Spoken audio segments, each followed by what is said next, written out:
we're outside the Phoenix Picture Palace here, as it's called now, and we're just seeing Dr. Strangelove. I'm with Mark Devlin, and well, what do you reckon of that?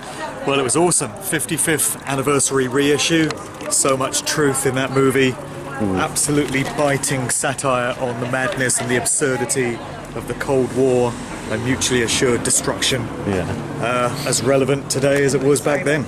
Yeah, it is. From the master himself, of course. Yeah, I've not seen, like I say, since I was a little kid. And I was really, I don't remember. I was very small when I saw it. It was on TV.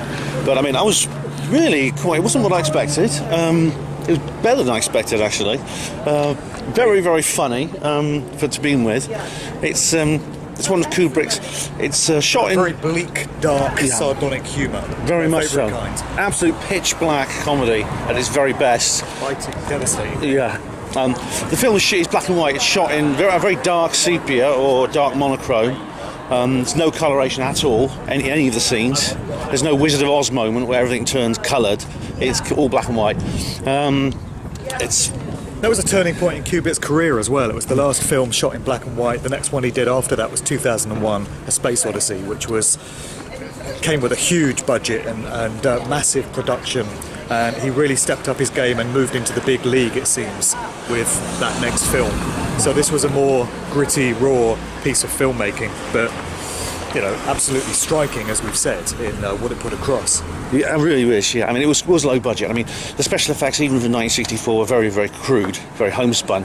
But I tell you what, it doesn't matter. You don't need that. I mean, as I've talked before at Blake 7, the series, and about how you don't need special effects, really, to tell a good story if you have everything else. Yeah. And, Peter Sellers, I think, was the guy. I knew him when I was a kid because he was in the Pink Panther films, which I love. Yeah. Really great comedies. 3 roles in that film, and there's elements of what he did in The Goons coming through there, because The Goon Show was a fairly recent thing when that film was released, and particularly the character of Dr. Strangelove, who I think is based on Henry Kissinger.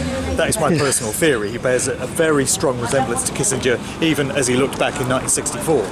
And of course he's portrayed as a German scientist, which brings in elements of Operation Paperclip and all these Nazi scientists that were brought over to the US under this covert plan. So I think the Dr. Strangelove character was very, very much based around what we heard about that, and with strong elements of Peter Sellers in The Goon Show and all the kind of comedy that he did through that. Yeah, he's just a superb actor. I mean, I thought I was going to say he played 2 roles. He played the British Air Force officer, RAF officer, and the US president as well. He was the president. He was the president with a fake bald head. Yeah, I see. Right, I see. Because of course he was Dr. Strangelove himself. But he is such a great actor. He was a great actor. Lots of little sneaky little clues in there, which were a real treat for any conspiracy heads. Yes. So you've got the American Air Force Base captain that goes a little crazy and basically launches this all-out nuclear war. He's the one responsible for it. When General Ripper loses his mind. There's some great names in General Jack D. Ripper. Jack D. Ripper. Wonderful. It's a wonderful naming. The naming of the characters is absolutely brilliant. Yeah. He continually refers to how there's a communist conspiracy to subvert and poison our precious bodily fluids. Yeah. And he talks about water and how he only drinks pure distilled or rainwater and grain alcohol. And he makes a specific reference to this plan to fluoridate the water as this outrageous sort of conspiratorial plot. And that, of course, is exactly what we've had for the past God knows how many decades. And reportedly it was Edward Bernays, the famous propagandist, the father of public relations, who was very key in getting fluoride put into the drinking water in the United States, which would have been, prior to this movie being made. So that seems to be a reference to that, and Kubrick would appear to have been very much in the know as to how dangerous the fluoridation of water is when we take it into ourselves. And here we are 55 years later, still doing it. And exactly, there's plans to fluoridate almost everywhere now. What's interesting is that the so-called conspiracy theory to do with fluoride and the effect it has on the human brain and how it can use to forcibly medicate the population into submission was not actually one in popular culture in 1964. That's right. So the best kept secret then. So once again we have Stanley Kubrick appearing inside the knowledge of something before he normally would do through the normal channels. Yeah, which very much speaks to his position within these circles to be privy to that kind of information, where the average Joe wasn't, as you say. Yeah. Very odd. A very, very odd thing indeed. Yeah, Very revealing. And, you know, so much of this now we can look back in hindsight with the benefit of being able to do this kind of research in this time, which people weren't able to in the 1960s, and we can see just how many clues and little indicators and pointers Kubrick encoded into his movies, and how few people back then would have picked up on what he was trying to communicate. It's only in these latter years that we can look back and understand the rich pickings that there are in those films. Really, yeah, it's incredible.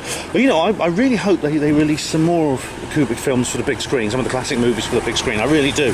I'd love to see some more of them because, as I say, I think if you see them on the big screen, it's more meaningful than when you see them on TV. A Clockwork Orange is on re-release this year, actually. You can catch showings of that on the big screen. We got to go and see, because that is it's very, very shocking. It's a controversial film, very violent, but it is about mind control, about using mind control to heal social ills, so to speak. So that's the next one we've got to go and see, I think. And that would be a sly reference to MK Ultra, I would suggest. Definitely. That whole programme. Yeah, definitely. Hey, so Mark, I mean, I'm sure the viewers, you already know Mark Devlin, because if you find me, you'll soon find Mark, but do you have a website or anything like that you like people to Well, look I for? do, yeah. markdevlin.co.uk is the link to all my stuff. I've got a YouTube channel as well, which is Mark Devlin TV. So just go to either of those, you'll find all my shows and all this crazy stuff that I get into as well. You've written some books as well.